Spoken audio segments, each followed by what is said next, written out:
आप सभी का बहुत बहुत स्वागत।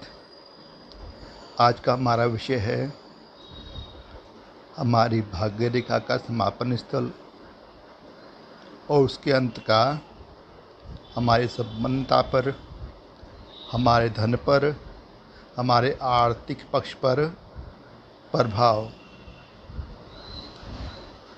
वास्तव में जो हमारी भाग्य रेखा होती है उसका जो मंजिल होती है वो होती है शनि पर्वत।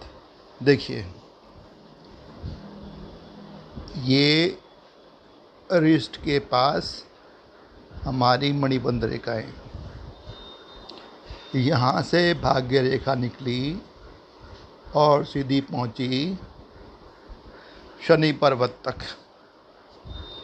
ये हमारी सैटर्न मिडिल फिंगर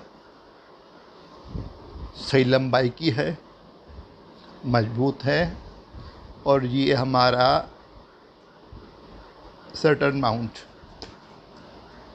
बिल्कुल फ्लैट समतल। इस पौंजी नहीं होना चाहिए, ओवर डेवलप्ड हो जाएगा, अशुभ। बहुत गहरा नाली जैसा नहीं होना चाहिए, डिप्रेस्ड हो जाएगा, अशुभ। फ्लैट होना चाहिए, जातक को बहुत ही डायनेमिक बनाता है, बहुत ही मेहनती बनाता है। और यहाँ पर कोई अशुभ निशान भी नहीं है। और जो हमारी भाग्य रेखा है वो दोष मुक्त है, वहाँ पर कोई स्ट्रेच नहीं, कोई फेडनेस नहीं, कोई ब्रेक भी नहीं, कोई आड़ी रेखा भी नहीं, कोई क्रॉस भी नहीं, कोई द्वीप भी नहीं, कोई अशुभ निशान है ही नहीं, बिल्कुल स्पष्ट है। अब इसका क्या मतलब हुआ? इसका सीधा मतलब है कि जातक बहुत ही सौभाग्यशाली है। चाहे किसी भी फील्ड में चला जाए, सफलता प्राप्त करेगा, संपन्नता प्राप्त करेगा। अगर मिट्टी को भी हाथ लगा देगा ना, सोना बन जाएगी। ताउम्र धन का अभाव नहीं रहेगा। यह सर्वश्रेष्ठ योगों में से एक है। आगे चलिए, यदि ये हमारी मणिबंध रेखाएं, यदि हमारी भाग्य रेखा मणिबंध के पास से सीधा पहुँचे गुरु पर्वत पर, ये हमारे इंडेक्स फिंगर मजबूत, ये हमारा गुरु पर्वत वेल डेवलप्ड, कोई अशुभ निशान नहीं, और रेखा हमारी भाग्य रेखा बिल्कुल दोष मुक्त, स्पष्ट, क्लियर, गहरी। अब ये क्या इशारा कर रही है? यह इशारा कर रही है कि जातक जीवन में विशिष्ट सम्मान प्राप्त करेगा, उच्च पद को प्राप्त करेगा, गृहस्थ सुख, धार्मिक सुख, आध्यात्मिक सुख,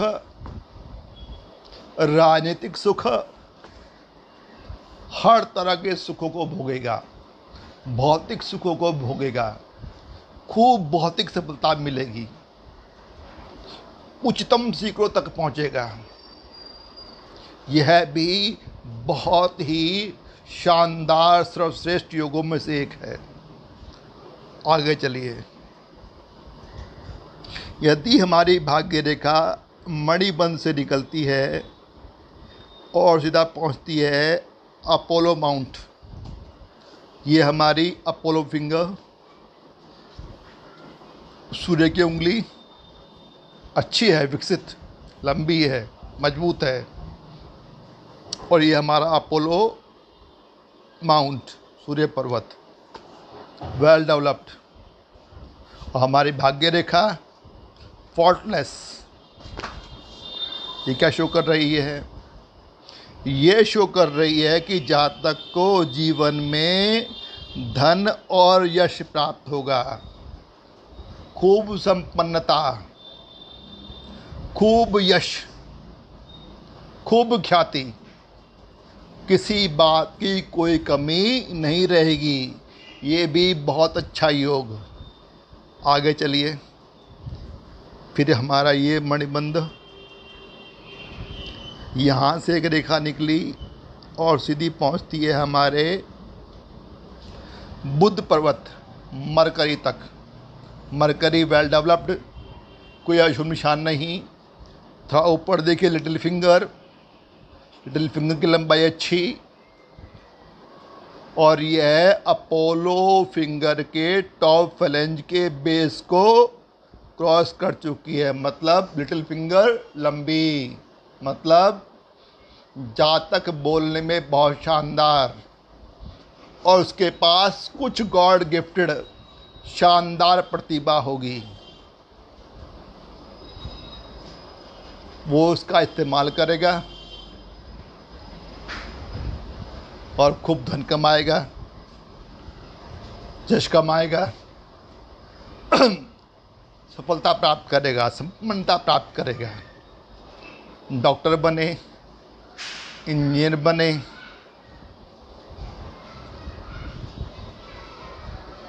साहित्यकार बने, कवि बने, उपन्यासकार, लेखक, कुछ ना कुछ खास बनेगा।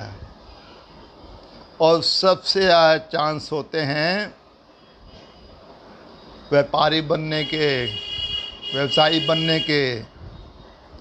राजनीति में भी अच्छी पकड़ रहेगी आपकी, कोई शंका नहीं। जो चारों पर्वतों को मैंने लिया, ये सब अच्छा शुभ संयोग। आगे चलते हैं, बात करते हैं कुछ अशुभ संयोगों की। ये हमारा जुपिटर, इसके नीचे ये हमारा एग्रेसिव मार्स, ये हमारा मरकरी, फिर हर्ट लाइन, उसके नीचे ये हमारा डिफेंसिव मार्स। यदि हमारा डिफेंसिव या एग्रेसिव मार्स वेल डेवलप्ड हो, चाहे डिप्रेस्ड भी हो, और हमारी भाग्य रेखा किसी भी मंगल पर पहुँचे, डिफेंसिव पर या एग्रेसिव पर, यह कुछ खास संयोग नहीं है। यह इशारा कर रहा है कि जातक को अपने जीवन में सफलता के लिए बहुत संघर्ष करना पड़ेगा, बहुत मेहनत करनी पड़ेगी। इसका मतलब ये नहीं कि संपन्नता मिलेगी नहीं, असफलता मिलेगी, संघर्ष ही रहेगा, ऐसा नहीं। लेकिन जो पहले 4 ग्रहों की बात की, वहाँ पर भाग्य का बहुत बड़ा हाथ था, और यहाँ पर श्रम का बहुत बड़ा हाथ होगा। और श्रम भी कैसा होगा? यदि आपकी भाग्य रेखा जा रही है एग्रेसिव मार्स की तरफ, तो आपका शारीरिक श्रम एक बड़ी भूमिका अदा करेगा। यदि जा रही है डिफेंसिव मार्स की तरफ, तो आपका मानसिक बल आपकी सफलता में बहुत बड़ा काम करेगा, लेकिन संघर्ष तो करना पड़ेगा। आगे चलिए, ये हमारी ब्रेसलेट्स, यहाँ से हमारी रेखा निकली और ऊपर चलते हुए पहुँच गई हर्ट लाइन तक, रुक गई बस। अशुभ। यह इशारा कर रही है कि जातक को कुछ प्रेम प्रसंग के कारण बड़े बुरे समय का सामना करना पड़ेगा।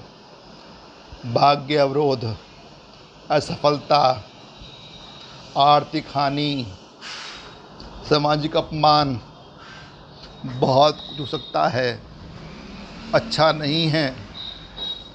और आर्थिक पक्ष से देखा जाए तो ये उम्र है 56 के आसपास, उसके पास जातक को बहुत कष्ट झेलने पड़ सकते हैं आर्थिक तौर पर। ये कुछ शुभ लक्षण नहीं है। आगे चलिए। यदि हमारी भाग्य रेखा फिर मणिमन से निकले और पहुंच जाए हमारे मस्तिष्क रेखा ब्रेन लाइन तक और वहीं रुक जाए, इसका मतलब जातक कुछ निर्णय लेगा अपने बुद्धि और विवेक से जो बहुत गलत साबित होंगे, बाद में पछतावा होगा। लेकिन तब तक चिड़िया चुग गई खेत, अब पछताए क्या होत। अब पछताता रहो, अब कुछ नहीं होने वाला। 35 तक आपने खूब मज़े लिए, उसके बाद अब कष्ट झेलो, आर्थिक तौर पर खासकर। तो 35 से लेकर और जो आपकी आगे ज़िंदगी है, तकरीबन हाफ में तो खूब मज़ा लिया आपने, हाफ तक। हाफ के बाद आपको बहुत संकटों का सामना करना पड़ेगा, खासकर आर्थिक संकट। तो ये भी शुभ योग नहीं है। तो इस तरह से मोटा मोटी मैंने कुछ योगों की बात की कि हमारी जो ये भाग्य रेखा है उसका समापन हमारे आर्थिक स्तर को काफ़ी प्रभावित करता है, हमारी संपन्नता को, धन को काफ़ी प्रभावित करता है। आशा करता हूँ आपको ये बातें समझ आ गई होंगी। जल्दी मिलते हैं। बहुत बहुत धन्यवाद। नमस्कार।